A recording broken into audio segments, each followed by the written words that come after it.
Welcome food fans, picky eaters, the flavor curious, and everyone in between. Nothing makes good food better than good conversation. And your table is ready. Come right this way to the Food for Thoughtcast with your host, Melissa Reagan. But you can call her Chef. All right, let's get this episode started.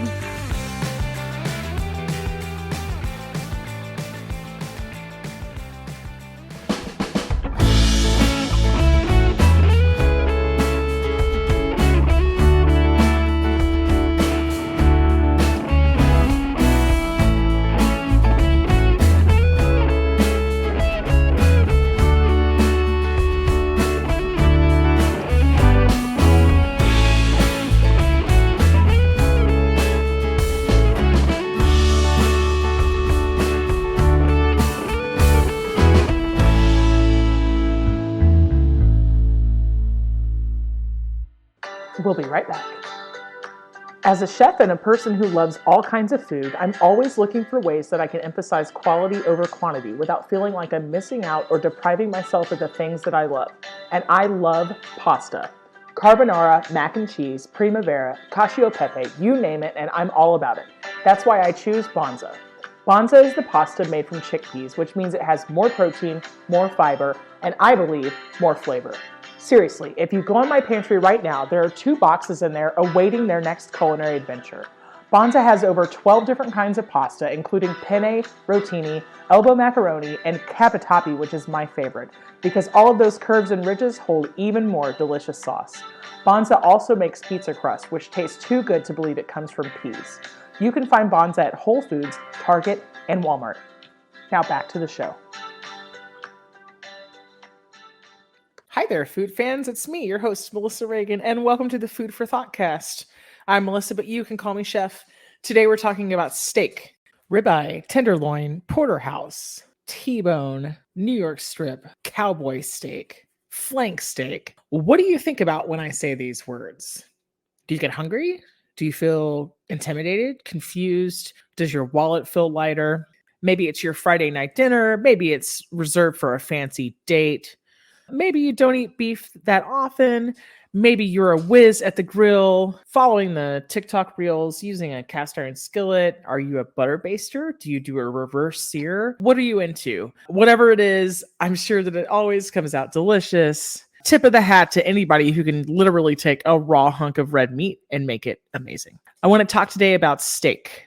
I want to talk today about where it comes from. How do we cook it? What are the different cuts? And I want to attack a few of the myths and common misconceptions that go with this. So I figured that the most creepy and perhaps uncomfortable way to describe what the cuts of meat are from a cow is to equate them to parts of the human body. So we should have lots of awkward fun with that. But on a more serious note, just to get started, I want to talk about how we grade meat. So in the United States, the highest grade of beef is prime. It has 8 to 13% fat. It comes from young cattle. They are categorized like maturity-wise or age-wise A, B, or C. So prime beef comes from your A or B. So you're thinking like it's basically teenage to 20-something if you're going to equate that to human years. Less than 2% of meat in the U.S. is graded prime. Then there's choice. This is widely available. You might have seen USDA choice like stamped on the side of beef at the grocery store. The meat from choice cattle is less well marbled than prime. It contains about 4 to 10% fat, and it comes from young, again, A or B maturity level cattle. Angus beef is the most popular breed in the United States. It averages out at a choice grade. You have a couple of different options there, right? Like you might have heard the term Brahma or Brahmin or Brangus. That's where they crossbreed those 2 cows. The next step down from that is select. This is easily found at grocery stores. This is, 2 to 4% fat. It's a lot leaner than the higher grades. These are the types of beef and the cuts that you're typically going to have to cook longer. It's not necessarily just the cut, but it has slight marbling. It's going to have less fat, and it might have some more connective tissues. Every single grade is going to have connective tissues. But what I mean by that is it's likely going to be a lower grade of beef that doesn't have that marbling, and the connective tissue is going to be tougher. In Japan, for instance, the highest quality beef can have up to 40% marbling, and it's sold in thin cuts, ideal for like dipping in broth. If you've ever been to a hot pot restaurant or if you've ever eaten shabu shabu, the Japanese Meat Grading Association looks at marbling much like in the United States, but they also look at the meat color or brightness. And there's a scale for the firmness of the meat and the color of the fat itself. And each of those 4 quality markers is rated on a 1 to 5 scale. So the overall quality scale is equal to the lowest scoring of the 3 items, with 40% of it that comes out of Japan receiving a grade of 3. And then it's stamped with a letter score, A, B, or C. And so 1 is the best, 3 would be the worst. Korea has a similar system, and it grades its beef on color, texture, maturity, fat color, and marbling content. And there are 4 grades, with 1 being the best and 3 being the worst. But if we're talking about Wagyu, that A5 is going to be up among the best. And then Australia is the 3rd largest beef exporter in the world. 2 agencies work together there to grade beef, with 2 different ways of ranking the marbling. They typically assign beef a score of 100, which means there's no fat in between the muscles or intramuscular fat, to 1190, which means extreme amounts of fat. They also inspect for color and maturity, et cetera, et cetera. They grade their marbling on a 0 to 9 scale. What does all this mean? Well, it's just a way to look out for what you're buying in the grocery store or at the butcher.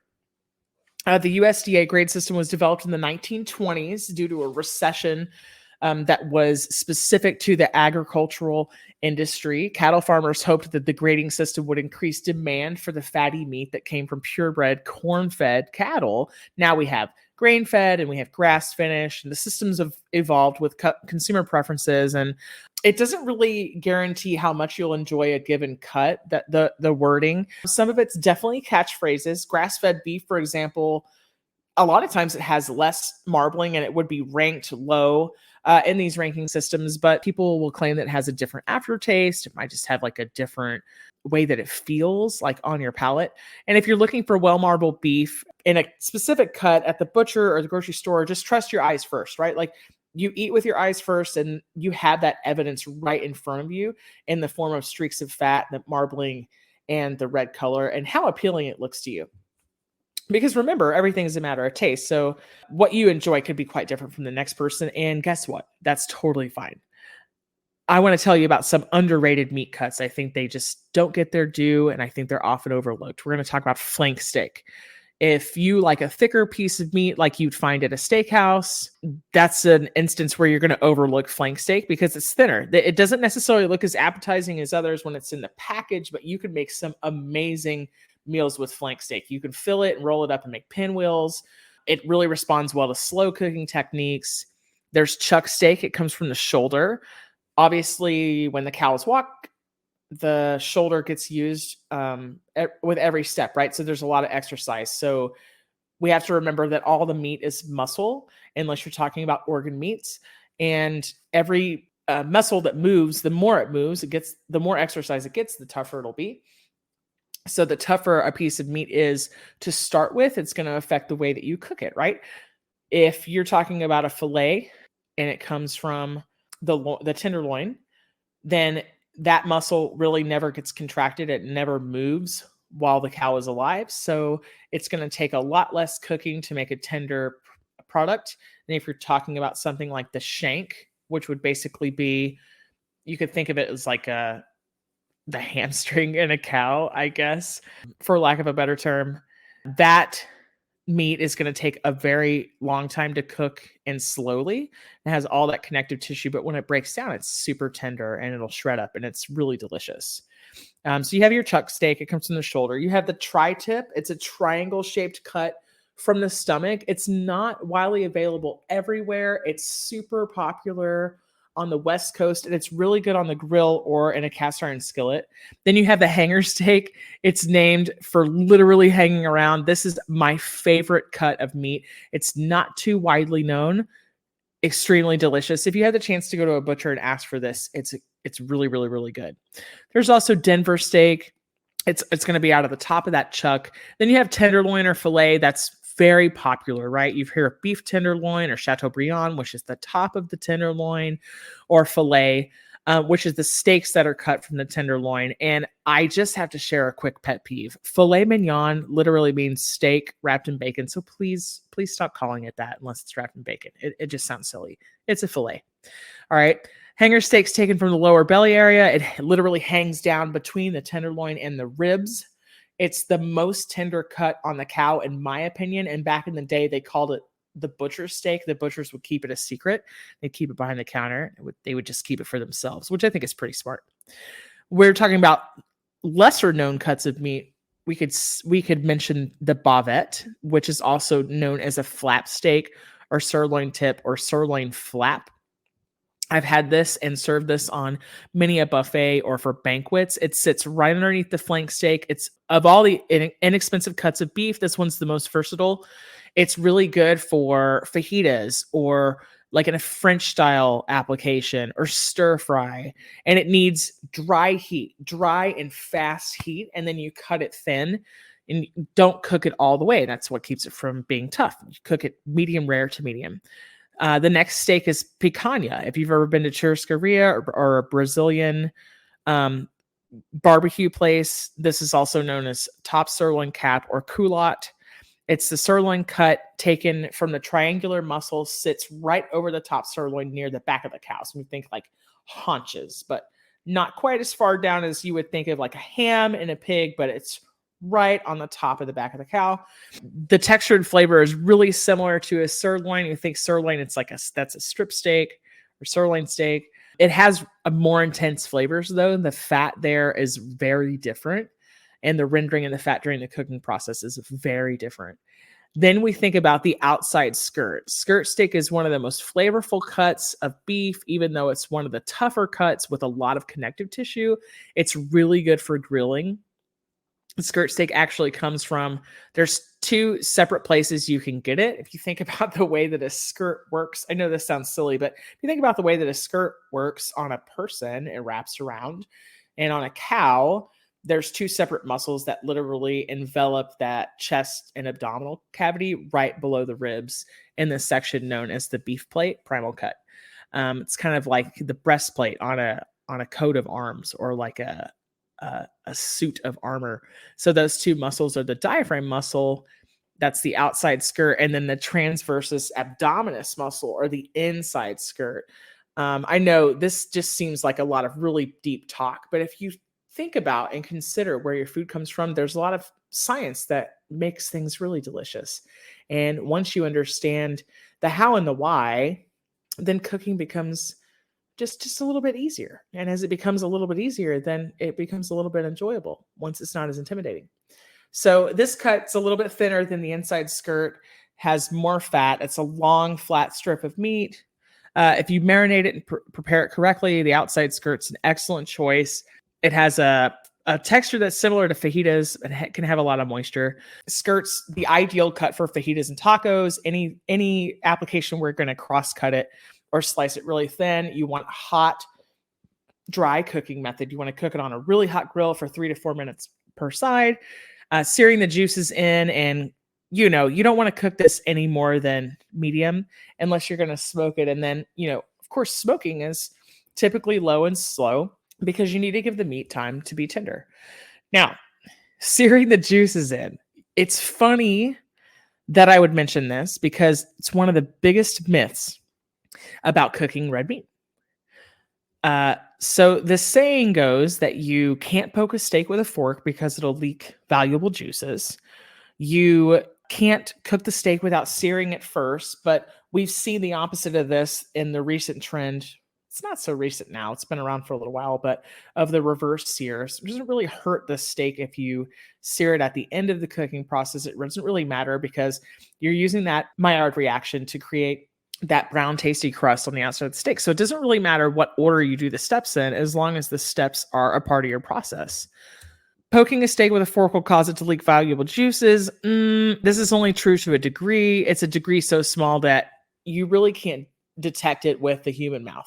So the myth here is that people seem to think a steak is kind of like a water balloon, that it can be popped, that'll release juices. And it's actually not the case. A steak is like a series of very, very, very, very thin water balloons all packed tightly into bundles. So if you poke your steak with a fork and a few of those balloons pop, they'll simply be pushed out of the way and the membranes will continue. It's like if you filled up an Olympic-sized swimming pool with water balloons and you threw a needle into it, you might pop a couple, but you're going to hardly notice that they're gone. And that's another thing that really bugs me. That liquid that you notice that comes out of meat while you're cooking it, it's not blood. Blood is dark red, it's almost black, it clots, it's super thick. There is no measurable blood in a piece of meat that's been properly slaughtered. Most of the liquids in muscle are called myowater. It's water laden with the protein called myoglobin. The collagen in the connective tissues that sheath the muscle fibers and hold together the bundle of fibers begin to shrink and eventually soften into gelatin. This is what helps moisten the steak, and it squeezes on the muscle fibers, wrings out the additional liquid, some myowater and some myoglobin. The amount of released juices rises as you pass through 140 degrees. That's why, the closer you get to well done, your meat is going to be drier. Depending on how hot, how long you cook it, there might be like 10 to 25% water loss. But it's mostly due to evaporation, steam, and dripping. Like we could call it maybe 12 to 15% at the end of the day, right? So properly cooked steak is down to about 60% of water, but it really can't escape when the meat is cut because it's bound by proteins. Okay? Don't fret if you think you haven't rested your steak long enough and you cut into it. Are you going to let a little bit of the juices out? Yes, but you're not going to ruin it. Now, I know every single culinary instructor I ever had is probably just rolling their eyes so hard that they're going to get whiplash at this point, and maybe they've already turned the podcast off. To be honest, you know what? They're probably not listening, and that's fine. But I like melding science and using it to explain traditions or explain traditions away, honestly, right? There's no reason why we can't take these old myths and maybe wives' tales that we have about cooking, and we can learn and evolve and grow, and we can decide, hey, this really makes sense, or hey, this really doesn't, right? Let's talk about degrees of doneness, steak temperatures. This is one of my hot topic issues. If you order your steak Pittsburgh, for instance, maybe you've heard of this, maybe you haven't. If you're ordering a steak Pittsburgh, right, you want it black and blue. Typically what that means, some people, when they order Pittsburgh, they want it charred on the outside and medium rare on the inside, which is just a little bit more than blue, but we're talking about black and blue. I know it sounds so violent, right? But honestly, we're cooking an animal over a fire, so I think that ship has sailed. But you're talking about black and blue, you're talking about a charred, nice, almost burnt, but it's really, really more of a dark golden brown on the outside so that you can taste a little bit of the char broiling, that's what we're referring to. And blue on the inside, it's going to be cool center. So rare, you're looking at 120 to 130 degrees, a cool bright red center. Medium rare, a warm red center. It's mostly going to be pink, 130 to 140 throughout. Now, some restaurants are going to vary in a couple of degrees, right? It just depends on, which company it is and how they've decided they want the steak to look and everything else. A lot of companies like to serve a rare steak super cold. For me, anywhere I've ever worked, I don't like to serve a steak super cold unless somebody requested that way. And it's really hard to eat. It's really, really hard to eat it like that. It's just less palatable. And I like my hot food to be hot and my cold food to be cold. And it's just something that I can't get over. Medium, you're looking for that warm pink throughout. Medium well is going to be mostly brown with a pink center. It might be mostly brown on the edges and have a pink stripe in the middle. And then well done. Everybody knows this one, right? Gray, mostly brown throughout. And that's going to be your 155 and above. If you don't have a meat thermometer, I would strongly suggest that you invest in one. It's such an easy way to tell how your food is done.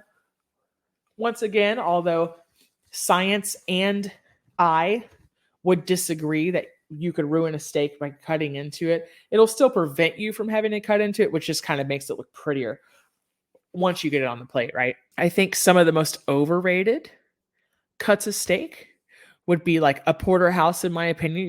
You're paying for just a little bit of two cuts that are pretty okay on their own. The T-bone, I think, is super overrated because you're mostly, if you're purchasing it by weight, which is typically what happens, you're paying for the weight of the bone, which I think is a giant ripoff. Honestly, I'm not one of those people that feels like in certain applications that having the bone in the meat necessarily gives it more flavor. I think in a moist cooking method like pot roast or ribs, I mean, yeah, 100%. It's kind of in the name there, right?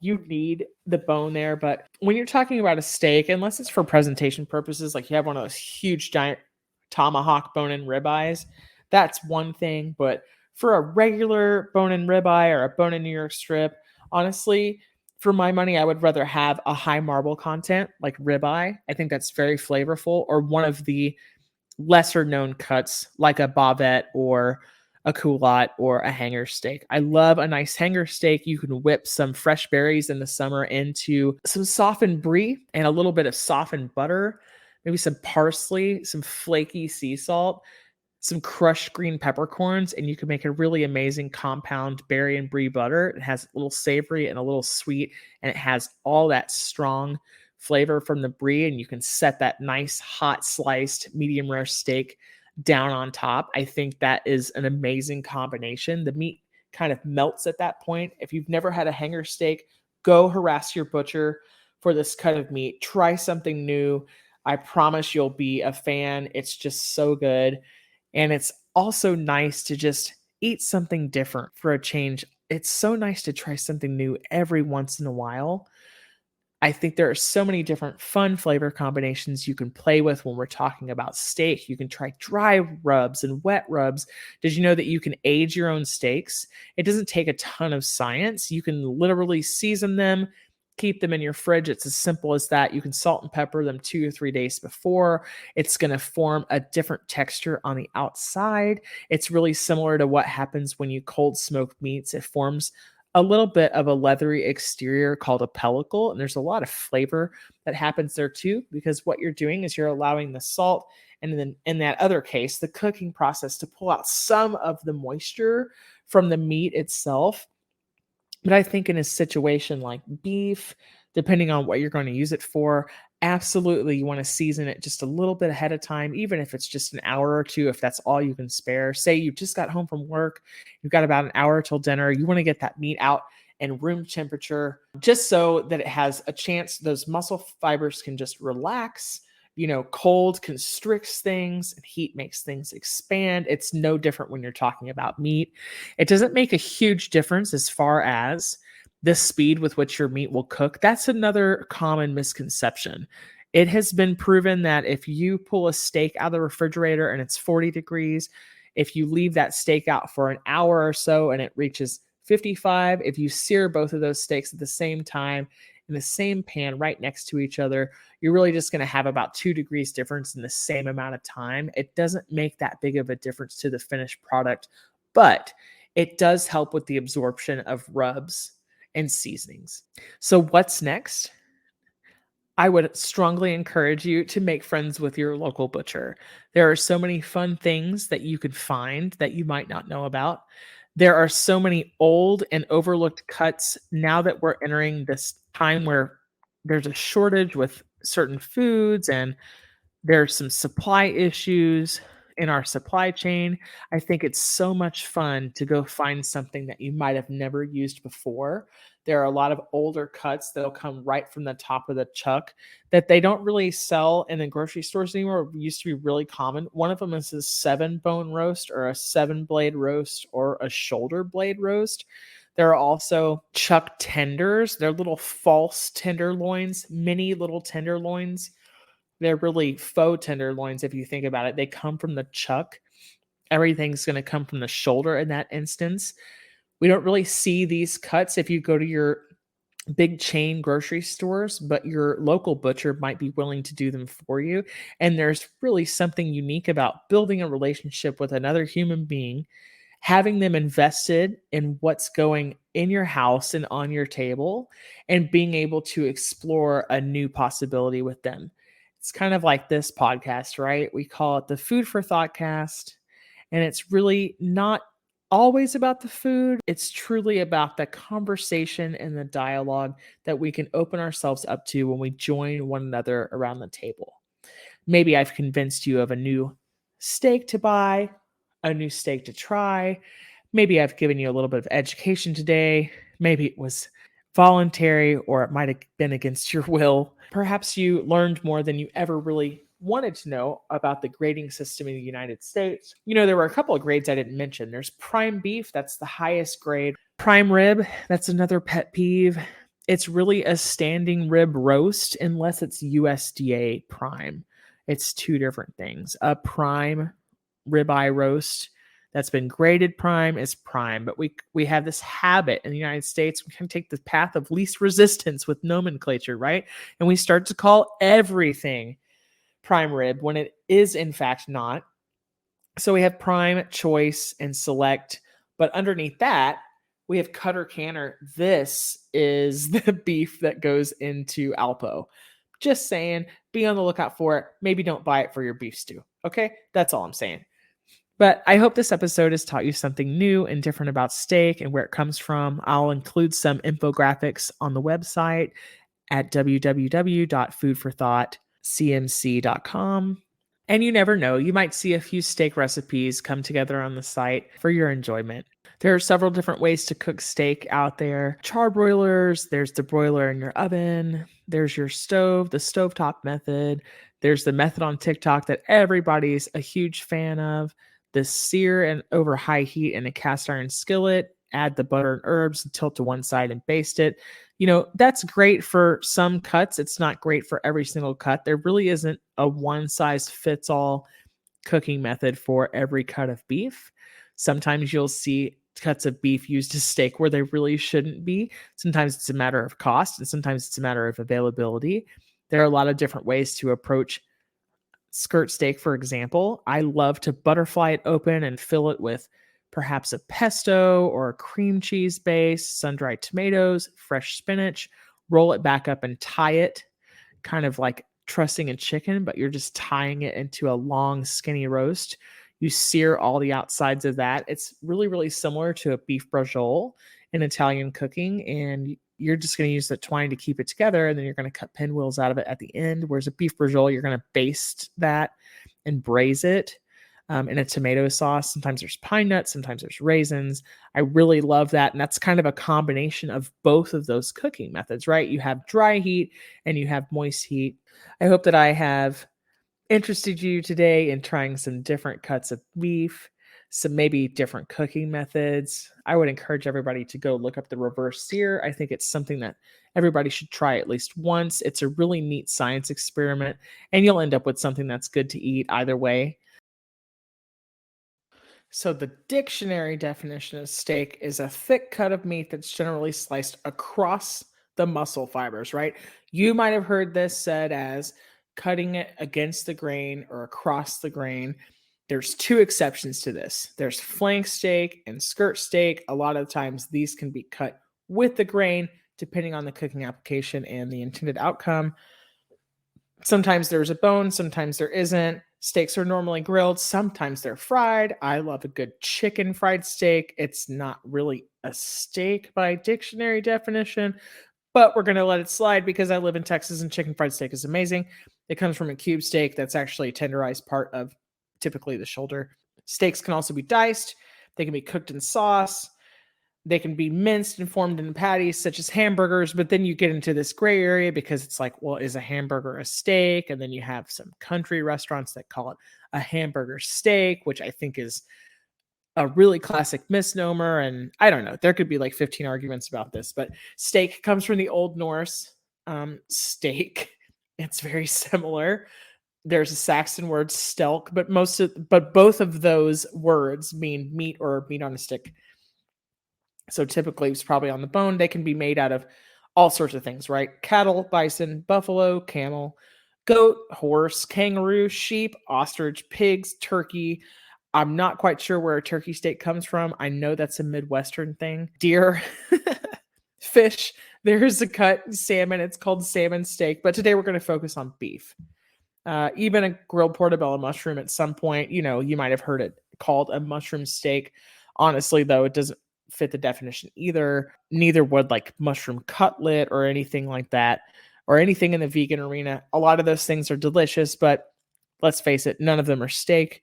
So we're talking about beef today. In the United States, steak that comes from cattle is also called beef steak. The word steak originates from the mid 15th century Scandinavian word. Then it goes to Norse, then it goes to Saxon, the Old Norse word steaksha, or steak, or stikna in the Middle English dialect. Yes, I'm a nerd. Thank you for indulging me. I love figuring out where food comes from. It is a part of us, it helps us tell our story.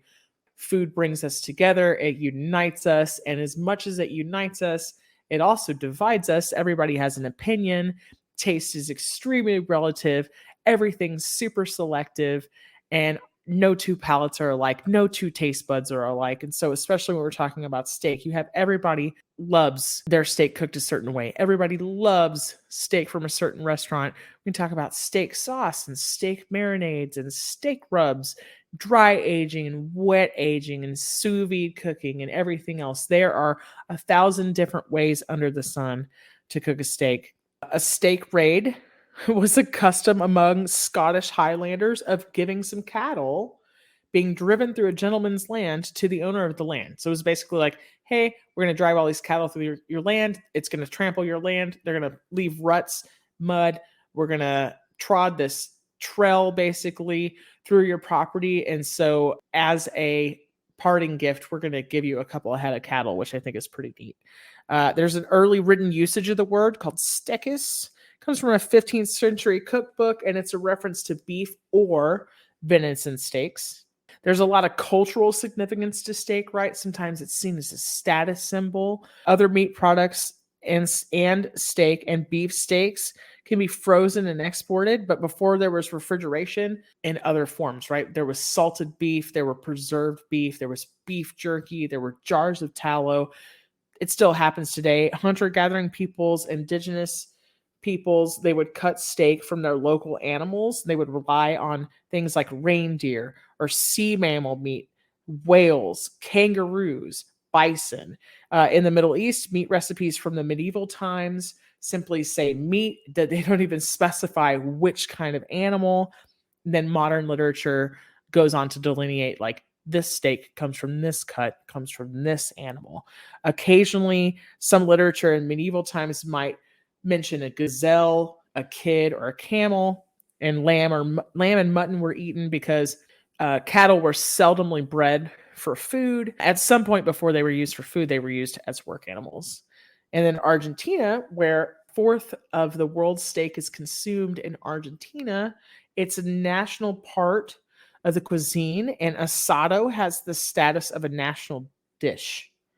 Advice on butchery and recipes for American black bear steak of all things and chops from the American black bear are provided by the New Jersey U.S. government website. Isn't that crazy? I don't think I would ever eat a black bear, but I guess when you're hungry and that's all there is, you have to do some crazy things. But for me, I'd much rather my steak come from a cow. Beef steak has all these cuts. All the most tender cuts are going to come from the loin and the rib area. That's going to be basically, you can think about going down your spine, literal the ribs in a human being. That's kind of like the closest we have to it. That breastplate, a sternum area. Imagine that you had a long muscle that laid on top of that. That's what we're talking about. They're generally cooked quickly. We're talking about those dry, high heat methods and served whole. This is your rib roast, your tenderloins, your chateaubriands, and then less tender cuts come from the chuck or the round, and they're mechanically tenderized. We're talking about cube steak. We're making chicken fried steak. I don't care who you are. That stuff is delicious. We talk about all the grades. You know, those higher grades are going to mean higher prices. I don't think they always mean higher quality, in the same way that steak itself could be considered a status symbol. And I think through the ages has kind of allowed classes to separate amongst themselves. I think that steak grades also don't mean as much as we think they do. We assign quality to these words, but there is a lot of really good food out there that comes without pomp and circumstance, right? Wagyu and Kobe beef from Japan is known for its high quality. It's the way that they raise the cows, it's the environment, how they're finished, how they're fed, how they're kept. That stuff is really, really good, but I would love just a plain hanger steak, choice grade from the butcher any old day. A lot of times I like to eat with my eyes first, and even the meat here, the brightness and that grading is just kind of more appealing to me. And it's also because I've worked with so many fancy ingredients that luster and the appeal is kind of lost on me. So you can take it from me that those are really great to have as a treat. All the higher grade meats are really nice to treat yourself to every once in a while, but honestly, day in and day out, there's just some things you can't beat. For me, that's a ribeye. It's got marbling and flavor. It's resilient, and you could cook it easy at home. It's just a winner for me, the ribeye or the hanger steak. The quality and safety of beefsteak and food products is highly regulated by law. It kind of kicked off the agriculture industry as we knew it. It started as a supply and demand issue. As I mentioned, there was a recession in the agricultural arena and started this grading process to create demand, which once again goes to my argument that it's kind of completely arbitrary depending on what you're looking at, unless we're talking about cut or canner. Again, that's the meats that are like reserved for dog food. You don't want to eat that stuff. But at the end of the day, you've probably eaten some of that stuff if you've ever eaten beef that ended up in like a frozen dinner or canned items. They're not using prime for those things. The United Kingdom has the Food Standards Agency. The United States has the United States Department of Agriculture, the USDA. Most prime beef is sold in restaurants and hotels. We can talk about one of my other favorite kinds of steak. That would be Salisbury steak. It was invented in 1897. It was named after James Salisbury. He was a doctor during the American Civil War. Now, as a kid growing up, I think when I finally got a hold of some history and a little bit of culture, I always thought Salisbury steak had something to do with Salisbury Plain and Stonehenge, but it actually doesn't.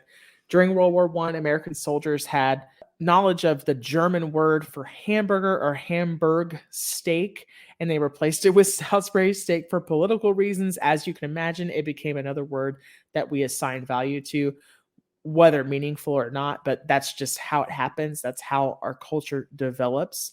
We tell these stories, we have these myths, we have these misconceptions, we have cultural naming conventions, we have misnomers and all sorts of things. I think all of this is very fascinating.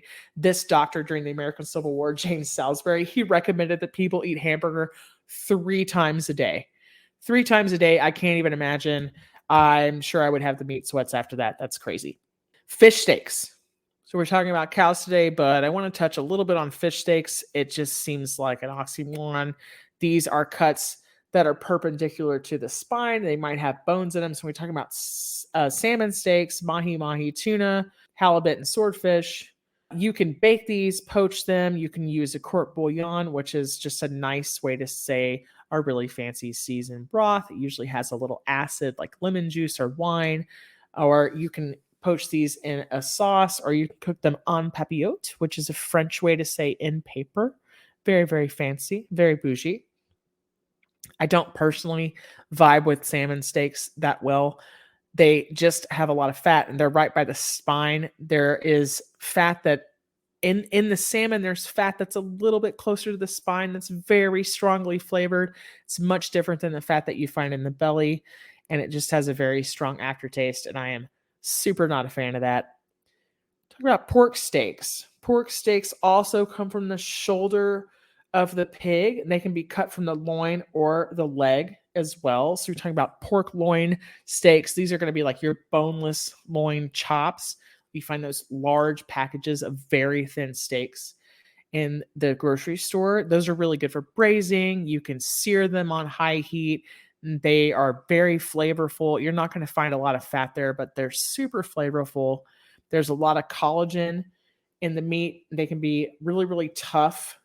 If you the shoulder steaks, right, that come from the shoulder, they can be really, really tough because they have a high amount of collagen. So that's a cut that you're going to want to stew or braise or slow cook or do in the Instapot. You're simmering them in barbecue sauce. This is the kind of stuff that's Boston butt. You're going to smoke it.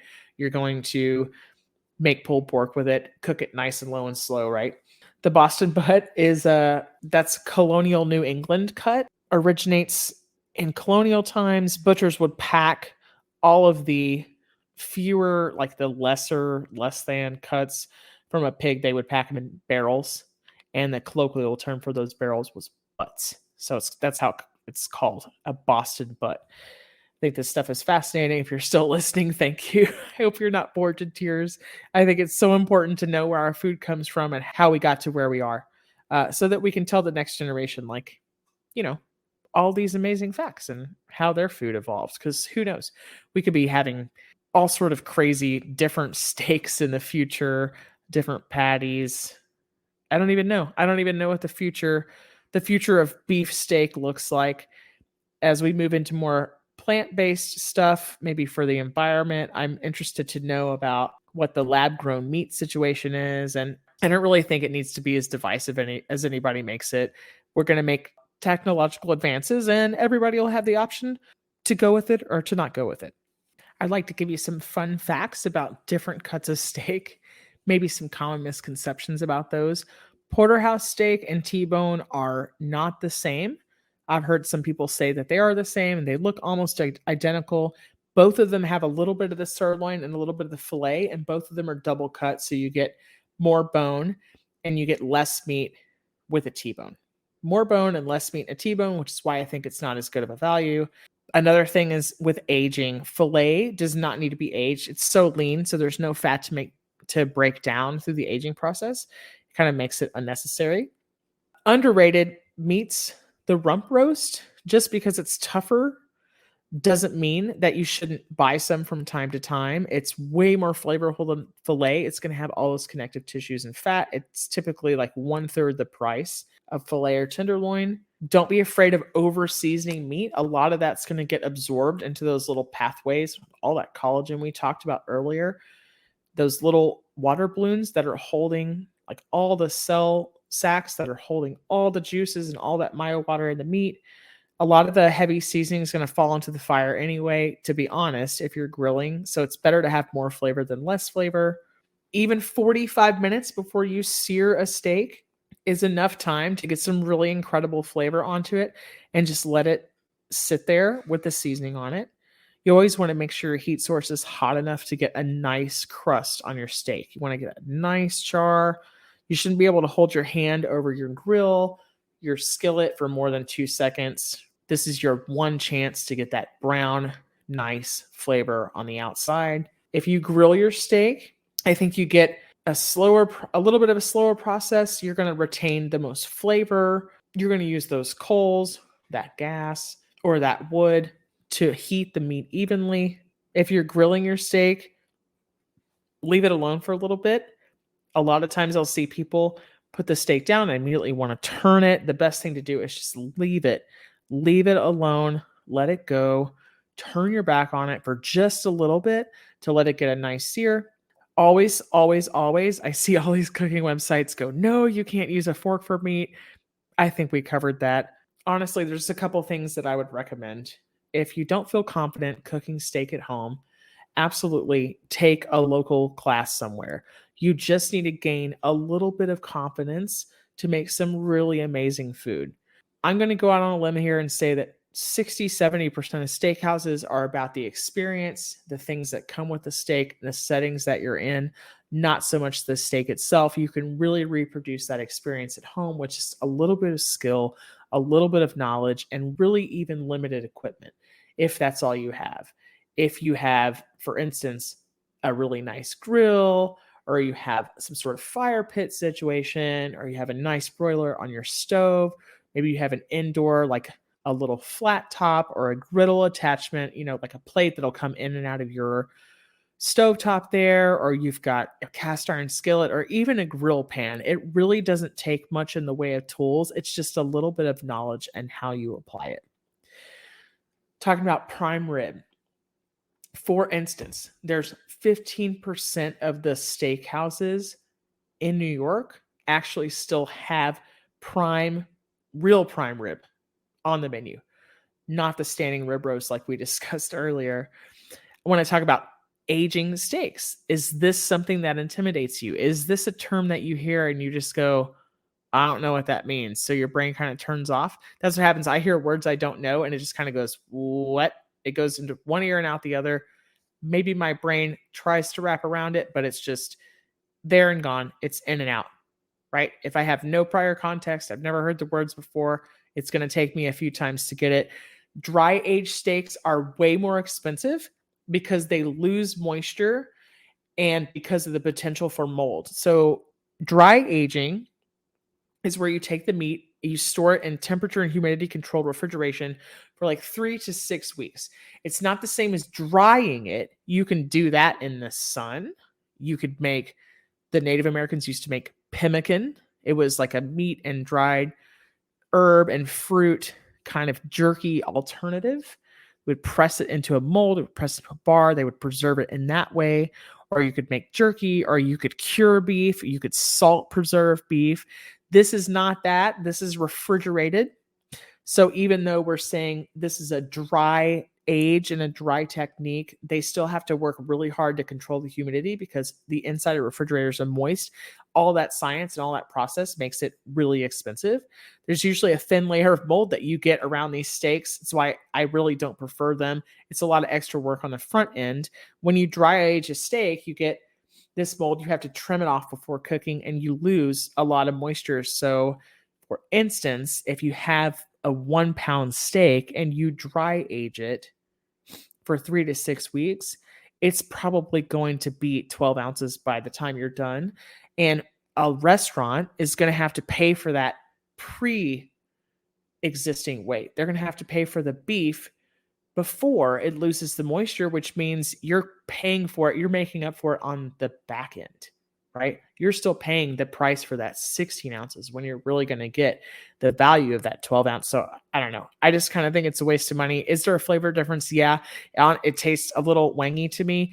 It has an odd taste. Maybe I'm just really not built for that level of umami, but I just don't prefer it. I like a nice ribeye, hanger steak, culotte. Once again, give me some of the underdog cuts. I know what to do with them. I'll make them turn out great. I want to talk about some food safety concerns with steak. You might have heard about steak tartare or beef carpaccio. You can eat steak rare to raw. Think about it this way. There are certain amounts of bacteria that live on the surface of a steak. And we're talking about perhaps you've gotten like a pound of ground chuck at the grocery store. On the outside of that chuck, there's bacteria that lives there. When you put it through a grinder, that bacteria works its way all the way through the entire bulk of the meat itself, of that ground meat. So by volume, that bacteria is all the way through that finished product, right? But if you're talking about a steak and you seared the outsides, effectively you've killed anything that's on the outside. And if you just don't care for raw meat, that's fine. Some places are going to take the precaution of lightly searing the outside of whatever meat they're going to use to create that carpaccio or tartare. And other places are just going to pay a higher price and make sure that they've frozen the meat. Maybe they've frozen the meat previously to make it easier to cut or to make it a little bit safer. Or they're just very careful about where they're sourcing their product from. And they know that it's from a reputable supplier and they're making sure that it's been handled properly. So it's extremely safe to consume on the other side. At home, however, if a steak feels slimy, chances are it's not going to be good to eat anymore. You want nice, bright red meat, no discernible smell, nothing unpleasant. At the end of the day, trust your nose. It's your best friend. If you've left a steak or a cut of beef in the fridge for more than 5 days, it's really not going to be safe at that point. Not only are you past a comfortable shelf life of 3 to 5 days for most raw items, but also the longer a food sits in your refrigerator, the more likely it is to have formed a lot of histamines. It could cause digestive issues or allergic reactions, maybe reactions that you don't notice. We're not talking about a rash necessarily or anything that you would take an antihistamine for, but a lot of people have a histamine sensitivity, and this can occur when you've stored a food too long, a leftover too long, and when you held cooked foods for too long. More histamines will be naturally occurring. So it might manifest itself in ways like a little bit of heartburn, an upset stomach, a little bit of a stuffy nose, things like that. It's really just something that we don't think about, but storing food safely is one of the most challenging and also rewarding things that you can do as you're cooking at home. there's no agency that's overseeing how you're storing food at home, right? It's basically you and God, and you're just giving it your best shot. I think the safer you are, the more rewarding it's going to be in the long run. So remember, it shouldn't have any unpleasant odor, no sliminess. It shouldn't be slippery or sticky. It should just be pleasantly beefy smelling with bright red. If there's brown or green, green does not mean go when we're talking about beef. And remember, 3 to 5 days is going to be the magic number. Also, marinades. There's some interesting things I think every home cook should try in a beef marinade. You could use coffee, you could use red wine, you could use stout beer, all those connective tissues and all that marbling fat, which scientists like to call that the tasting fat or the taste fat or the flavor fat, all the marbling, that fat that's marbled throughout the meat, the little bitty lines of fat, it's all boosted by what you marinate that steak in. You can go so many different directions. You can use coffee, you can use espresso powder, you can use different kinds of peppercorns, you can use a little bit of acid in moderation, you could use different kinds of salt, you could use different kinds of spices, spice blends, spice rubs, different kinds of prepared sauces. You could use different kinds of homemade sauces. You could use fruits, sweets, sugar. These things are not the enemy when we're talking about savory steak. Steak has such a savory flavor profile that beefy meatiness can really stand up to a lot of things. Don't be afraid to experiment. Flat iron steak. This is one of my favorites. It was trendy for a very long time in the early 2000s. It kind of fell out of favor. Also, beef prices have steadily been on the rise for quite a while as well. We were talking about drought conditions and the price of the things that they feed cows, weather events, and everything else. All of these things will affect the supply chain in one way or another. But the flat iron steak is a winner. I highly, highly, highly recommend this for applications like searing on the stovetop, coffee rubbed. You can age it just a little bit in your home fridge. It responds really well to flavors like lime, cumin, garlic, onion, pepper. I love a pink peppercorn crust on a flat iron steak. It's a really good canvas and it's really resilient. And if you want to try something new, it's a good cut to buy without breaking the bank if you want to experiment just a little bit. Did you know that the world's most expensive steak costs 208 pounds per portion? Apparently, this is served at Old Homestead Steakhouse in New York. It's an A5. Remember how we talked about the Japanese meat grading system? A5 Kobe strip steak. It literally melts in your mouth. It might not be the most expensive meal you'll ever eat, but allegedly it's going to be the most expensive piece of steak you've ever eaten. Now, I've tasted A5 Kobe beef. Listen, it's an experience. It certainly is. I've also spent a lot of money on food in my life so far. I don't plan on slowing down anytime soon. Am I saying you should run out and buy it? Probably not. But if you're in a situation where you have the opportunity to taste it, I think it's definitely worth your while. This Kobe beef is almost white when it's raw. It's because the muscle is so weakened and the fat is so pervasive that it looks white. It's because all that marbling has been built up in the ways that they don't move the cows, the ways that they feed them, they massage the meat, what they raise them on, what they finish them on. It's really crazy when you look at a comparison between a good old American choice steak and something like Kobe. The appearance is markedly different. The average cow in the United States is going to give us 40% of its yield in steak. So if you have a 1,200 pound cow, for instance, you're going to get 460 pounds worth of meat that's going to go for steak. Grilling, using a fire for cooking, obviously that predates human beings as we recognize them, but the grill became popular during the 1950s. It allows fat to drain away from the meat. I personally think it's pretty nifty, but it's very, very new. If you think about it, it's only been around since the 1950s. As a popular way to cook steak. It was one of the oldest ways to cook, right? You build a fire, have a pit in the ground. Maybe you have a raised bed with some logs. You've got flint or twigs or whatever it is. You think this is very primal. We've been doing this for thousands and thousands of years. whatever it is, right? But it's old, however you want to get there. It's old. Cooking over a fire is old, but the grill as we know it is very, very young in relation to where we are in the timeline now.